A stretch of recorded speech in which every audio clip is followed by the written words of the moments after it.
The following is an exclusive presentation of the NCCU Sports Network.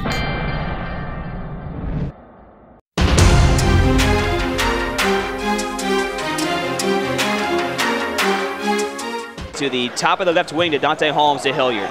North Carolina Central's in their home light gray uniforms with the maroon camouflage trim down the side as McDonald cans the three-pointer and jaws just a bit towards Tyshawn Bell. Yeah, Tyshawn Bell said a little something when he let it go, said it was off, and then when he made it, he looked back at him and said, "You got to be kidding me, son." The two takes a pick, now top of the perimeter, holds up his dribble, now goes to KJ. He'll spot for three, left wing, and rolls around to 5, 6, 7, 8, 9, 10, 11, 12, and it falls through. Talk about touching every part of the rim. That ball kept spinning and kept spinning.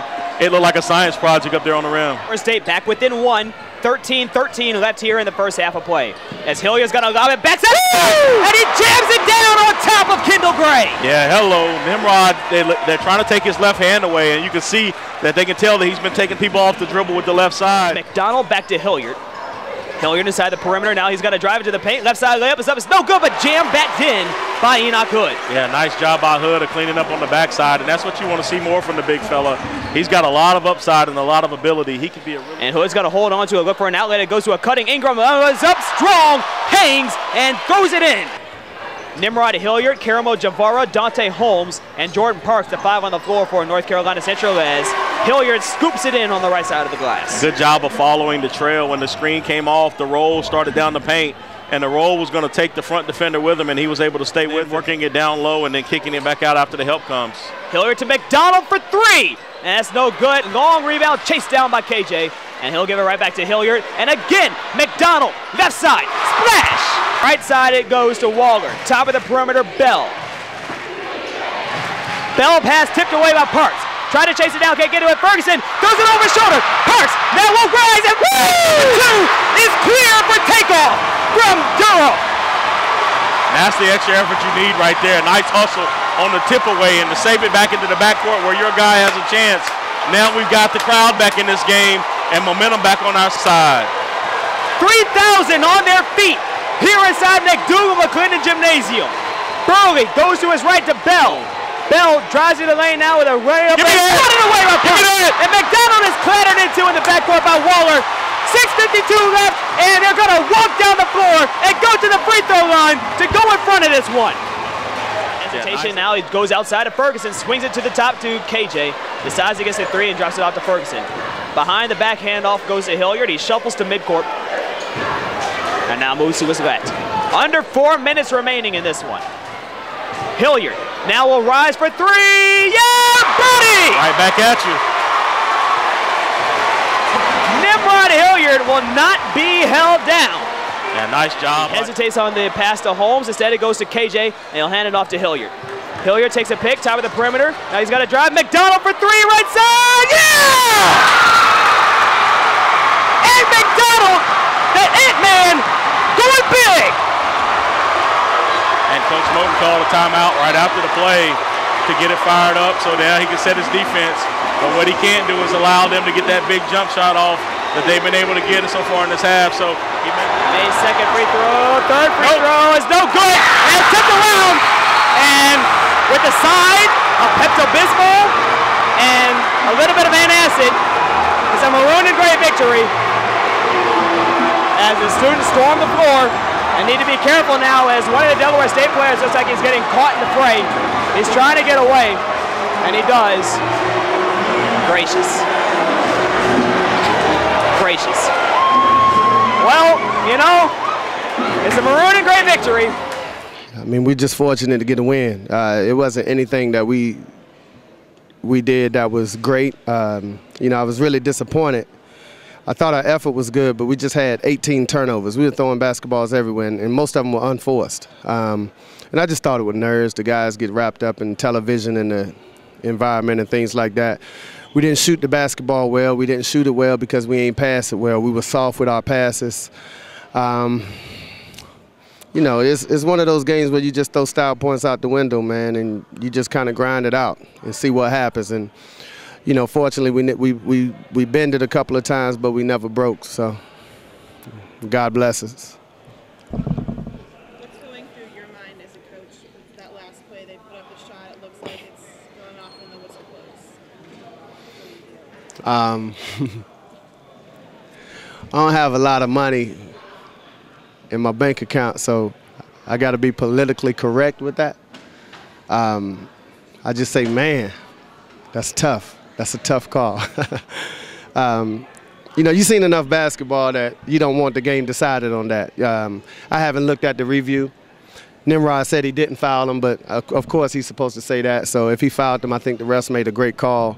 And I just told him, look, let's go to the next play. You know, we had something drew up in case they made both free throws and we were going to throw a home run and try to get a play down here. So obviously you don't want to see that end in that fashion as far as a call with 0.3 or 0.4 on the clock, but, you know, such is life. What did you tell your guys during that timeout after he makes the first free throw? He's got 2 more to go. Yeah. Well, I had one timeout, so I was going to let him shoot the first one. If he made that, I was going to call timeout to kind of ice him a little bit, make him go over here and think about it a little bit. So I was going to make him shoot him until he missed one. And, you know, I think the timeout did us some justice. That if they had the perfect world, a perfect situation for themselves, I'm sure they would want that kid to be at the line in that pressure type situation.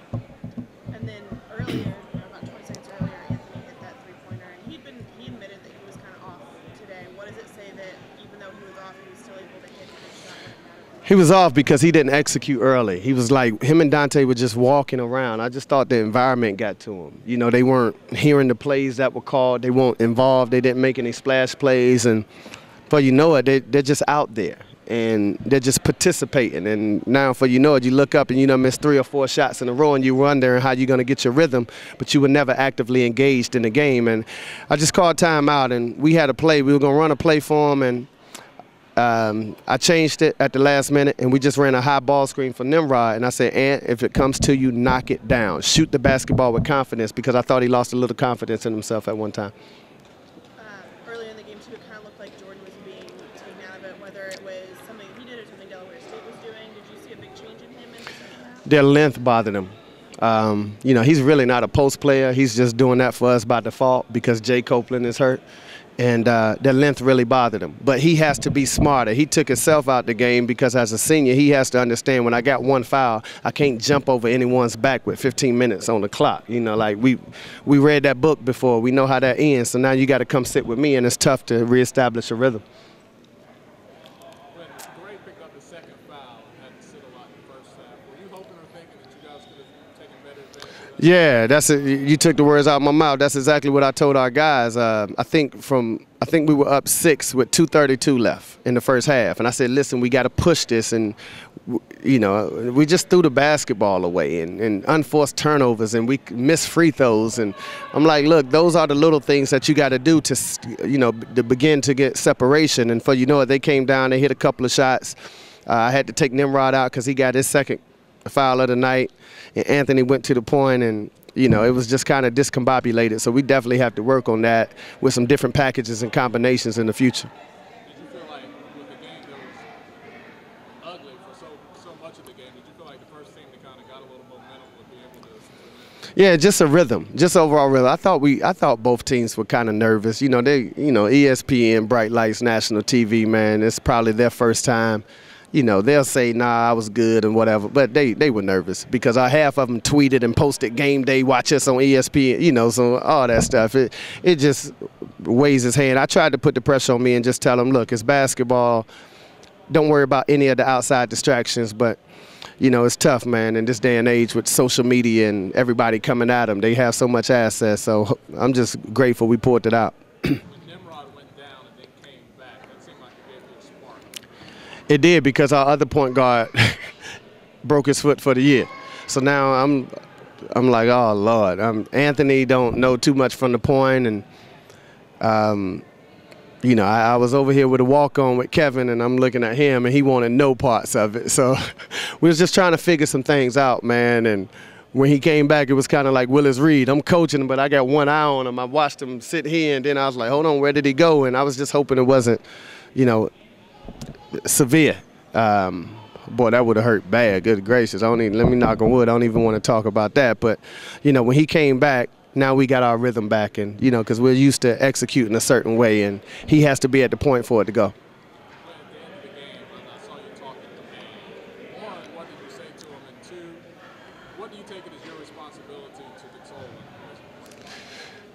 With May, I just told him, you know, he's a kid, man. And, yeah, we won, but as a former player, man, if I'm in that situation, you know, that can hurt as a competitor. And, you know, it's on national TV. And I told him keep his head up, man. He's a heck of a basketball player. Don't let that, you know, don't wallow in that. You know, just get past it. I know it hurts. It stings a little bit. But you're an incredible basketball player, man, and you know you had 48 points this year. I don't know if anyone else in Division I has had that many points, but you know I just didn't want that kid walking out here, you know, with his head down, feeling like the world was against him. Because at the end of the day, it's just a game, man, and people can be cruel on social media. You know how it go, and I just put it as if he was my child or one of my kids, you know, and I just wanted to say something to encourage him and uplift him. And yeah, it does. It's pretty amazing, man, because unlike Gonzaga and Arizona and the Dukes of the world, like every game we play is a 50-50 game. You know, we don't get to pay 20 teams a year and just beat them by 20 and then just beat some conference games and say we got a streak. But I mean, that's no disrespect to them because winning is winning. But when you come in as a low major, you know, it's tough because everybody's gunning at you. So, you know, you don't get to pay those games and go ahead and automatically write 15 or 20 wins down. So it means a lot, man. And, you know, we had some former players come in the locker room from the 70s, the 80s, and the 90s, and Poobie from last year, and it means a lot to them as well. So I just told them it's our obligation and responsibility to uphold that standard of excellence.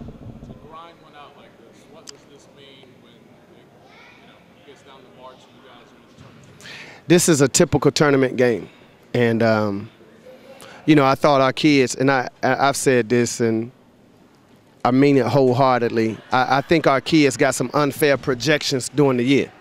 You know, they predicted us #1 and all this, and we got one starter returning, you know, so we're not worthy of those accolades, you know, and we're not worthy for anyone to anoint us.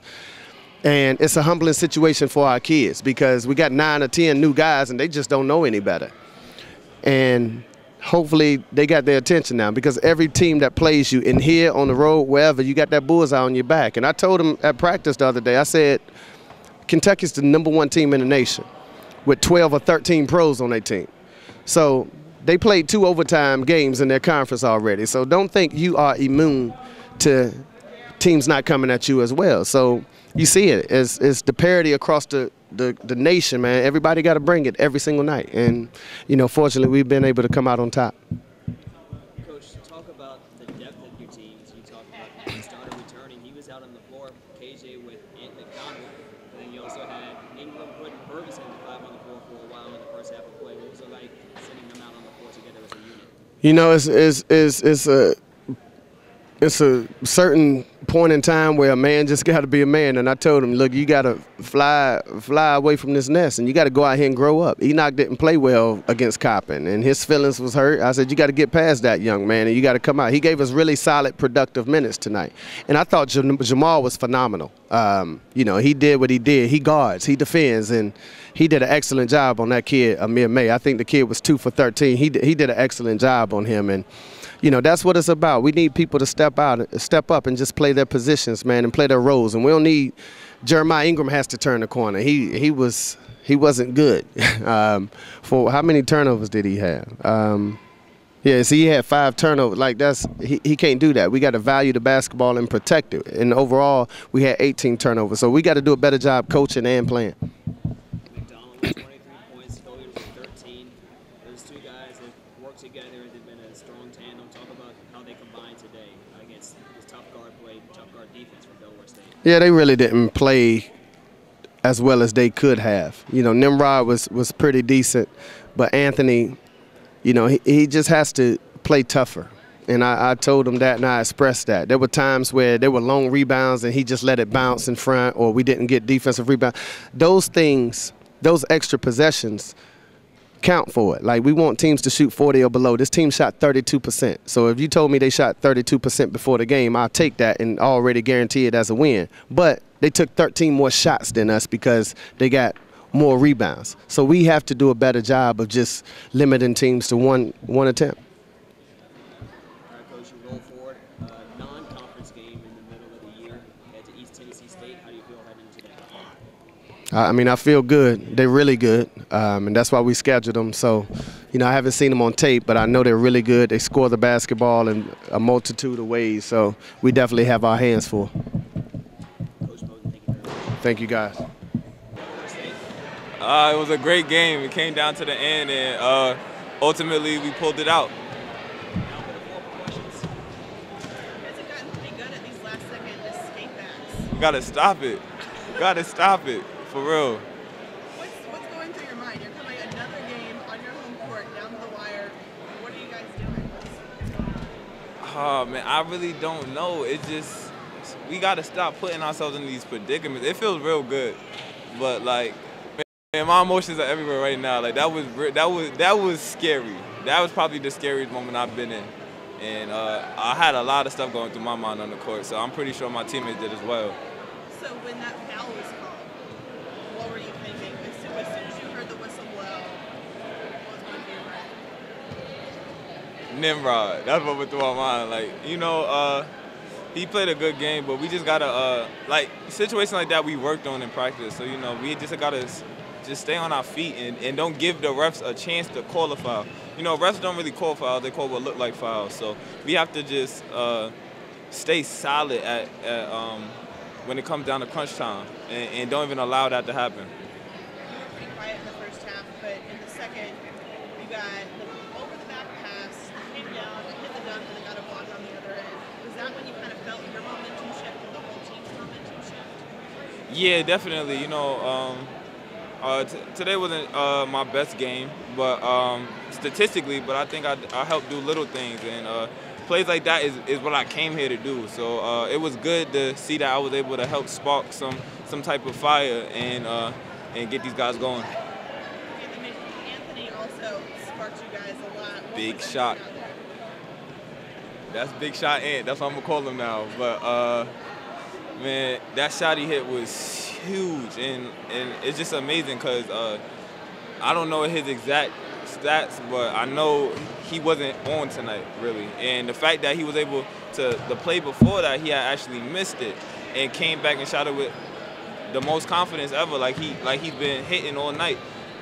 That's the type of guys we need, you know, guys that don't stop and just don't give up. He didn't allow anything to bring him down tonight, and he helped. He got us out of here with that shot.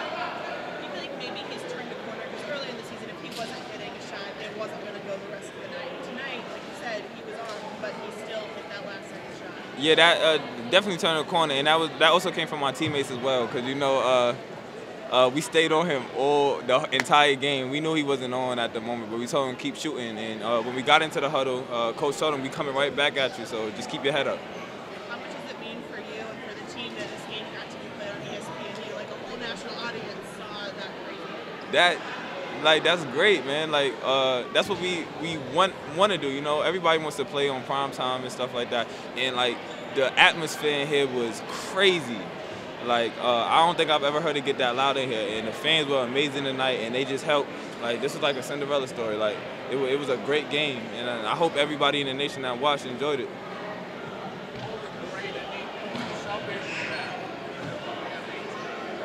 That was huge, because, you know, he's one of their primary scorers, and to be able to take him out the game kind of it helped us out in the end, because now we had May, he wasn't as hot, and we didn't have to really worry about Kendall Gray too much. So that was great, and it was good defense on KJ's part and Jamal.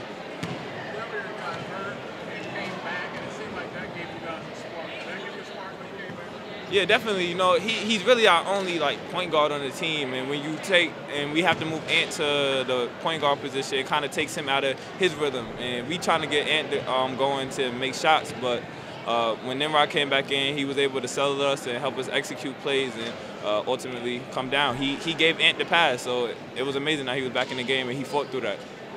This is 4 games in a row that you guys have battled back late in the second half.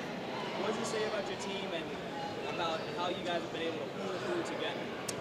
It says that we're coming together, you know, and we're not playing our best basketball yet. But games like this help us towards the end of the season when things get down to the nitty-gritty, and it's not like it'll be foreign to us and something that we're not used to. So it'll be first nature to be able to just turn that fight on, which we should be fighting the entire game, but it helps. Talk about what it was like battling in the paint with Peter. He's a super strong, physical guy, and there's not too many people in our conference that's his size. And at his size, there's not too many that have his skills. So, he's good at scoring with either hand, and most of all, he's a shot blocker, shot blocker, so he changes a lot of shots up. So you got to really watch him on both ends of the floor, and it could get kind of exhausting. So KJ pulled it out tonight, though. He got him the entire game, and I'm proud of him. I want to look back here. You said it's the scariest game that you've ever played in. You said scarier than that Savannah State game last year?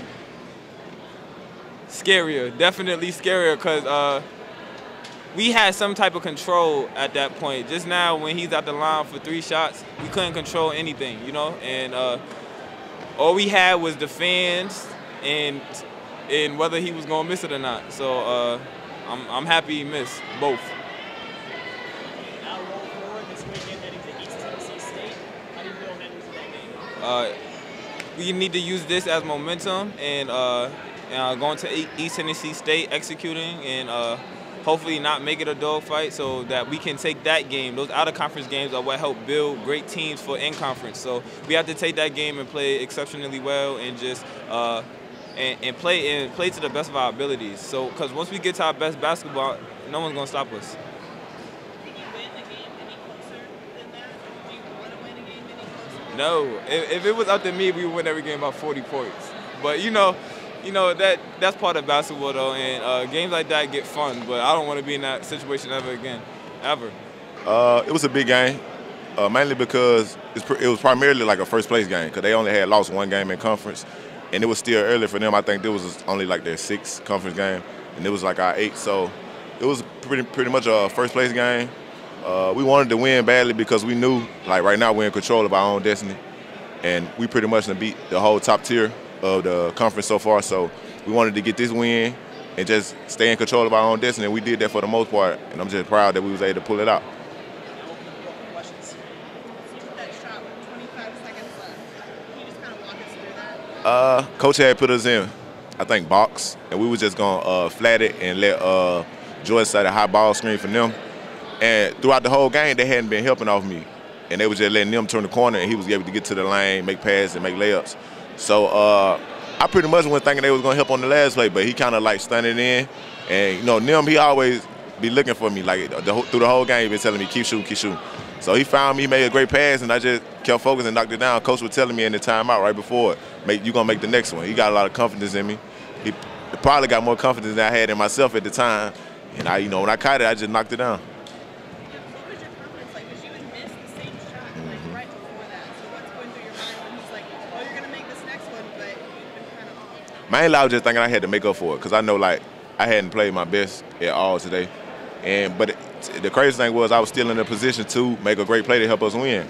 So I was just thinking, like, I could, X out everything that I did wrong thus far if I could make that shot. And I just locked in on it. To be honest, like at 2 earlier today, probably around 2, I was getting up shots in that same spot. So Coach Skiggins had me in the gym early getting a lot of shots up, me and Dante, and it wound up working out for the best for me because I wound up in a position to make a shot to help us win the game. How many were you making over there earlier? Around 35 before we moved. Then we was going to different spots. We were pretty much shooting everywhere, but we mainly focus on the wings and the corners because that's where I get a lot of my shots from. So that was a big primary thing that we worked on earlier today in shoot around, and I was able to knock it down. How do you think it speaks to your development as a player that you were off tonight, but you could still hit the big shots when you really needed it? I think that all comes from coaching staff, like Coach Moan, Coach Bird, Coach Cotton. Like they push us and they stay on us and put us like in tough positions at practice so that when we get them in the game, it's just natural. Like I was having a bad night, but like they say, as a man, it's not gonna always be easy. Sometimes it's gonna be hard, and I just had to step up. Coach was telling me all game, I got to step up and play tough, and that's a tough shot. Like a lot of people, don't step up in big time situations and make shots like that. So, I just was thinking about what Coach was saying in the back of my mind. I had to make a play to help the team. I felt like I was hurting the team throughout the whole game, because it was times where I didn't execute or I could have got a loose ball rebound or things like that. So I feel like that could, help make up for it, even though it's a lot of still got to work on because we're going to need those plays like that I messed up on later on in the year. So, but it was big that I was able to make that shot and we was able to keep the winning streak going. And I'm just happy that we was able to do so. So you hit that big shot and then it goes down. They have like 4 after plays. They have like barely any time left on the clock and that shot goes up. And you think, what's going through your mind when that shot went up and rolled off the back? The three-pointer, when he shot it, I was just thinking in my mind, please don't let it go in. And once it hit the rim, I instantly started celebrating because I thought it was over. The game was over. Then I seen Coach kind of jump back like he was sad. And once I seen him react like that, I knew they had to call foul, and I seen the referee holding up the 3. So I was like, oh, man, we're in a tough situation. And that's their best player, so I'm pretty sure, if they could go back and do it and they could pick somebody to put at the free throw line, they would have put him back at the free throw line again. So in my mind, I was just thinking at the time, I was just praying that he at least missed one to give us a chance to go to OT. And he hit the first one. Coach called the timeout. I feel like that was the best thing he could have did was call that timeout. He kind of took him out of rhythm, like in football, like icing the punter. I feel like he did that, and it made him miss. He came back and shot the next one long, and that kind of probably hurt his confidence a little bit. And they started rocking even louder in here. I felt like he was even shaking in here at one time, and he shot it and missed that second one. I was just ecstatic that he missed it. What did Coach say to you in that timeout? What was he saying to the team? During that timeout, he was just going over a play that we was gonna do in case he made both. He was just pretty much just going through all the scenarios in case such and such happened, and mainly telling us to box out because in case he missed it, because we didn't want them to get a tip in or anything like that. And I just felt like the timeout, it was mainly to ice him, but at the same time we had to draw something up just in case he made it, and we was gonna draw up a long pass to try to get a tip in for Jordan. So that's mainly what we did in the timeout. Did he want you to have the ball? And had he made both, what was that? We was gonna run a screen because it was 0.4, I think, so we was only gonna have time for a tip. I don't think we was gonna have time for to get a complete shot off. So we was gonna run something along the baseline where Jordan was gonna counter sit down and post, and we were gonna throw it long and try to get him a tip in at the buzzer.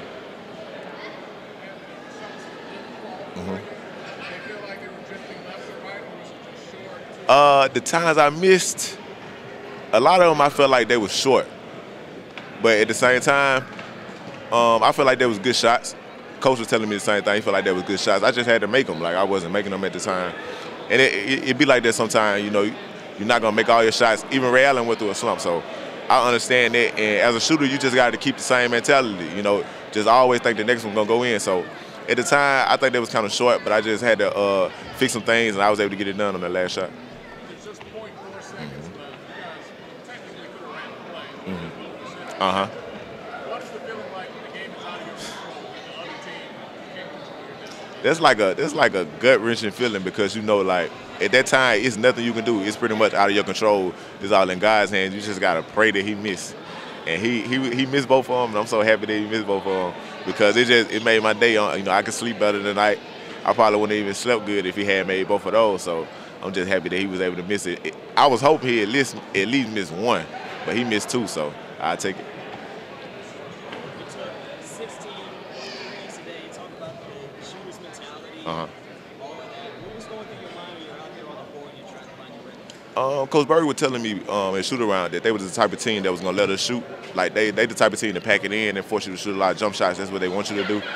So I knew I was gonna get a lot of looks. It was times where I kind of forced a couple of them, but at the same time, I feel like they was all makeable shots. When you had a shooter mentality, it was one game early on in the year, I think, South Carolina State, where I was missing, and I stopped shooting, and Coach got on to me about that. So ever since then, I've been focusing on keeping the same mentality. Even when I'm missing, keep the mentality of that I'm hitting. So I just try to keep my confidence up, and it worked out for me in the end.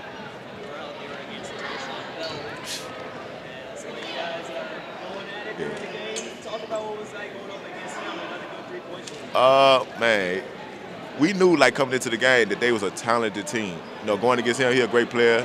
Him, Mays, and Haywood, they just got a great team, and especially in the backcourt. So we knew it was gonna be tough. We knew they was gonna make shots. We just had to, make them tough shots, contested shots. And a lot of the time, I feel like we did that. We was able to make it a tough night on them. It was fun because a lot of us were going back and forth, talking a lot of trash. That makes the game even more funner. I feel like mainly because it was a TV game, everybody probably had people back home watching, so they wanted to show out for their family. So they just amped the game even more. You could tell, once the game started, that they were amped and we was amped. It just made for a good show. You ran point guard a bit today. Talk about that experience. It's different because normally, like Nim, he doesn't normally get into foul trouble. But today he got into foul trouble. Coach, he been putting me at the point at times at practice to get me ready for the situation. I did okay at times. I turned it over a few times. But, you know, I just try to be steady. Like, Coach always told me just to be solid. You know, don't try to go out there and do too much. It was times where I made tough passes that I shouldn't even try. So I just got to focus on being solid because sometimes I might have to play the point if he get in foul trouble or if other things happen. Because I think he had like a little injury. He hurt his knee, so he had to come out. He was telling me at the time, like, we wanted him to just stay in. Like, we was like, shake it out, shake it out. He was telling me, like, I can't do it. I can't do it. So he took a little break. He came back in. Luckily, he came back in because I was able to get into my natural spot and make a shot. And the pass came from him, so.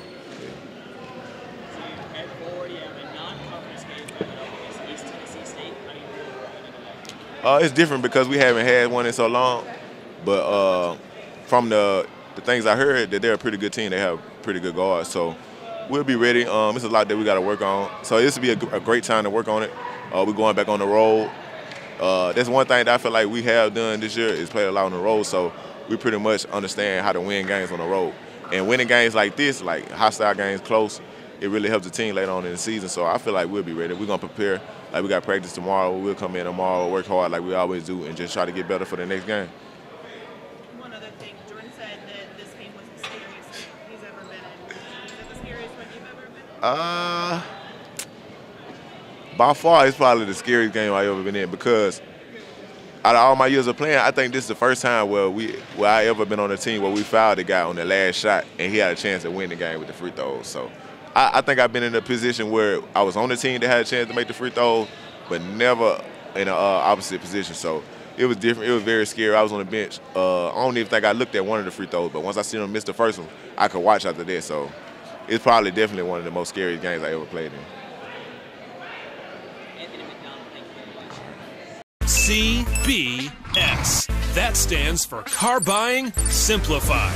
Shop CBS Mitsubishi in Durham or choose from over 500 quality used vehicles at any of our 6 convenient locations. Hurry to CBS Mitsubishi at CBSQualityCars.com. This has been an exclusive presentation of the NCCU Sports Network.